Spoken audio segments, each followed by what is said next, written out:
It is the second day of the second Trump presidency, and as expected, there is already too much we need to talk about. Because while more is obviously coming, he reportedly issued 26 executive orders, 12 memoranda, and 4 proclamations on his first day back in the Oval Office. And so where we'll start is with where he started, with a single order revoking 78 Biden-era executive actions. With those having dealt with everything from racial and gender discrimination to immigration, healthcare, climate change, and virtually any other issue you could imagine. And along with that, you had him signing an order stopping executive departments and agencies from proposing or issuing new rules until someone directly appointed or designated by Trump has a chance to approve them. With all of that sort of meant to start clearing the way for Donald Trump to begin issuing and implementing his own agenda, which notably included potentially going after the Biden administration. Because we also saw him issuing an executive order to have the Attorney General and Director of National Intelligence review the activities of law enforcement and intelligence agencies over the past few years, with him accusing the Biden administration of targeting individuals who voiced oppositions to its policies, including by, quote, ruthlessly prosecuting more than 1,500 individuals associated with January 6th. And with that, saying it is now the policy of the U.S. to, quote, correct past misconduct by the federal government related to the weaponization of law enforcement and the weaponization of the intelligence community. And with that, we saw Donald Trump already taking some of the first steps there, with him issuing sweeping pardons or otherwise granting some form of clemency to those involved in the insurrection, including rioters who violently attacked police. With many, both people and publications, highlighting people like, for example, the leader of the Proud Boys, who was serving a 22-year prison term after being convicted of seditious conspiracy, which was definitely something that stood out, as that was the longest sentence that was handed down against any of the nearly 1,600 people who were charged in connection with January 6th. But then, moving forward, we're going to break down the rest of Trump's day one policies by category. And so here, let's start talking about a few of the executive actions affecting federal workers. Right? And in general, these are the ones roughly aimed to make good on Trump's promises to dismantle the deep state, drain the swamp, or improve government efficiency. So we saw, for example, he ordered a freeze on the hiring of federal civilian employees, with that one stating that the heads of executive departments and agencies shall seek efficient use of existing personnel and funds to improve public services and the delivery of these services. But also, notably, the order does not apply to military personnel or what was described as positions related to immigration enforcement, national security, or public safety. You also then had Trump making the action to end remote work policies and ordering federal workers back to the office full-time, as well as one granting top secret security clearances to White House staff without going through traditional vetting procedures. And then one of the most significant things here is that it reclassifies thousands of federal employees, strips them of protections, and makes them easier to fire. And according to the White House here, it's about restoring accountability. And actually, with that, it's an amended and updated version of an executive order that Trump signed back in 2020, establishing a new Schedule F employment category for federal employees. In that new category, it increases the president's power to remove civil servants, people who notably have historically been shielded from shifts in administrations. Though also with that, last time Biden actually took office and repealed the order before the Trump administration had a chance to implement it, which is why since then it's been long on the conservative wish list, which,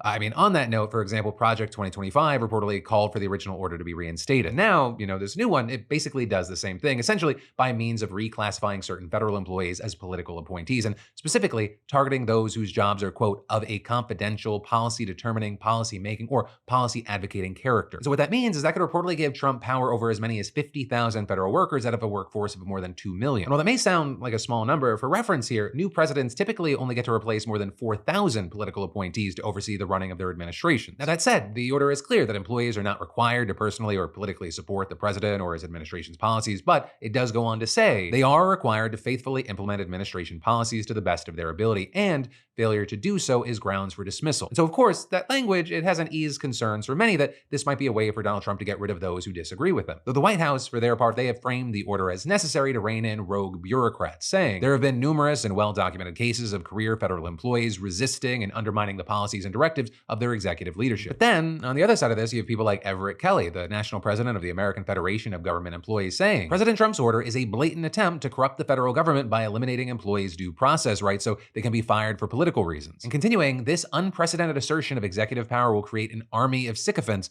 beholden only to Donald Trump, not the Constitution or the people. But then, in an attempt to include even more, another big chunk of Trump's executive action dealt with hot-button conservative issues like gender and diversity, with Trump here signing an executive order just straight up ending DEI across the federal government, or at least ordering each agency, department, or commission head to terminate to the maximum extent allowed by law all DEI, DEIA, and environmental justice offices and positions. And that, including any related plans, programs, initiatives, and performance requirements. And notably, this is happening as Trump's reelection has seemingly already sparked a wave of backlash against DEI. Companies like Meta, McDonald's, and Walmart being among the major companies announcing the end of some or all of their diversity practices. And then also, building on that, we saw Trump sign an order saying that it is now the official policy of the United States to recognize two sexes, male and female, and adding, these sexes are not changeable and are grounded in fundamental and incontrovertible reality. And with that, among other things, the order requires that government-issued identification documents, including passports, visas, and global entry cards, accurately reflect the holder's sex, which obviously is a big shift since back in 2022, the Biden administration allowed U.S. citizens to be able to select the gender-neutral X as a marker on their passports. Also beyond that, the new Trump policy makes it so you can bar transgender people from accessing single-sex federal prisons, detention centers, or shelters that best align with their gender identities, as well as halting the use of federal money for gender-affirming care, which, notably there, is something that several incarcerated trans people have successfully challenged in court. And so actually, with that, I do want to say almost everything that we're talking about here, it could very well and probably will be challenged in court, which actually brings us to the next big category, and that is immigration and the border, where in fact, multiple lawsuits have already been filed. With one, for example, being in response to Trump's efforts to make good on his promise to end birthright citizenship, which, if you didn't know, and it's a key thing here, is a right guaranteed by the 14th Amendment of the Constitution, and it was affirmed by the Supreme Court more than 125 years ago. And so the executive order seems to be trying to argue for a strange reinterpretation of the amendment, with it appearing to wrongly claim that it never was meant to be interpreted to extend citizenship universally to everyone born within the United States, and then arguing that undocumented individuals and their children are not subject to the jurisdiction of the United States and therefore are not entitled to citizenship at birth. With us seeing outlets here like Axios, for example, reporting that Trump is acting on a once fringe belief that US-born children of undocumented immigrants have no right to US citizenship and are part of a conspiracy rooted in racism to replace white Americans. With them then also going on to point out that Trump has repeated the theory and said that immigrants today are poisoning the blood of our country. Also here, I will say, the birthright citizenship stuff, it is only the tip of the iceberg when it comes to Donald Trump and immigration, because you also had him declaring migrants crossing along the US-Mexico border to be a national emergency, with him then signing separate executive orders entitled Securing Our Borders, Guaranteeing the State's Protection Against Invasion, and Protecting the American People Against Invasion. And those, in addition to ones authorizing the US military to draft a plan for sending troops to the border, creating a process which would allow cartels to be designated as foreign terrorist organizations, suspending the refugee admissions program for at least 4 months, and finally, directing the Attorney General to seek the death penalty for the murder of law enforcement officers and capital crimes committed by undocumented immigrants. And here, I do want to stress, there is a whole lot of detail that we could get into about exactly what all of these say. But today, I am trying to get to as many things as possible, and we're going to be definitely talking about all this more as more of these are implemented and then challenged in court. But for now, let's talk about how we're already seeing the impact just a day in. And so there, you have an example like the CBP-1 app, which helped facilitate the legal entry of nearly 1 million migrants since January of 2023. And well, now it's just been shut down, and with that, tens of thousands of appointments have reportedly been canceled, upending plans and leaving people stranded near the border with nowhere to go. And similarly, thanks to Trump suspending refugee admissions, you have The Guardian reporting that panic is spreading among more than 1,600 Afghans eligible to enter the United States as refugees, with them now effectively stranded in Afghanistan or neighboring Pakistan, and many reportedly in danger and having time-sensitive reasons to leave the country. And so, of course, the whole situation there and with immigration in general, it's something that we're going to really have to keep an eye on. But next up, we have another big area, and that is economics and especially international trade. Because there, Trump has famously promised massive tariffs against everywhere from China to Mexico to Canada. Of course, when I say tariffs against foreign countries, again,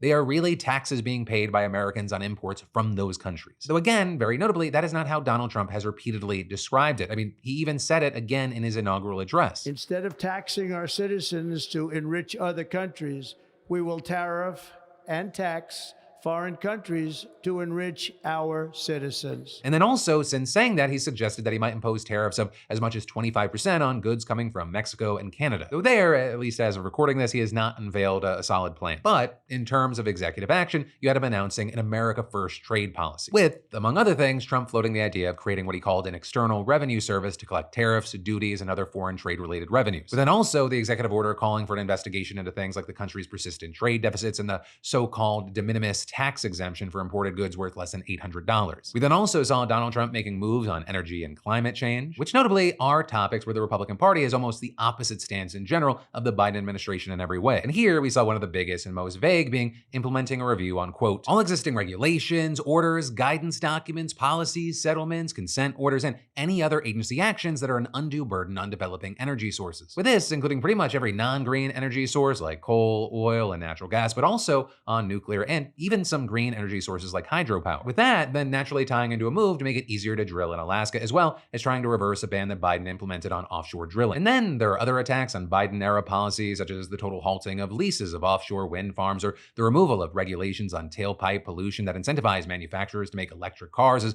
well as other regulations on dishwashers, shower heads, and gas stoves. And a lot of this is going to be aided by Trump's national energy emergency. It is the first of its kind, and under the guise of an emergency, it lets the president skirt rules and regulations. And one offshoot from this is that it's probably going to be easier for energy, mining, and other companies that heavily impact the environment to get permits. And then lastly here, the United States is going to be withdrawing from the Paris Climate Treaty again. But if you don't remember, Trump did this the first time he was in office, and then Biden rejoined it. But now, in 2025, we're back to being one of the only countries that's not part of it. But again, none of that is really a surprise. Trump has spoken on this, including during his inauguration. The inflation crisis was caused by massive overspending and escalating energy prices, and that is why today I will also declare a national energy emergency. We will drill, baby, drill. We will be a rich nation again, and it is that liquid gold under our feet that will help to do it. With my actions today, we will end the Green New Deal, and we will revoke the electric vehicle mandate, saving our auto industry and keeping my sacred pledge to our great American auto workers. Now with all that, I got to pass the question off to you, and I will preface this by saying I know we did not cover every single thing. We are trying to put in as much as possible, and this is going to be a continuing conversation. I'd love to hear from you on what stood out with anything and everything we covered here. Also, what has stood out on what we haven't talked about yet, and then just generally to extend it, how are you otherwise feeling?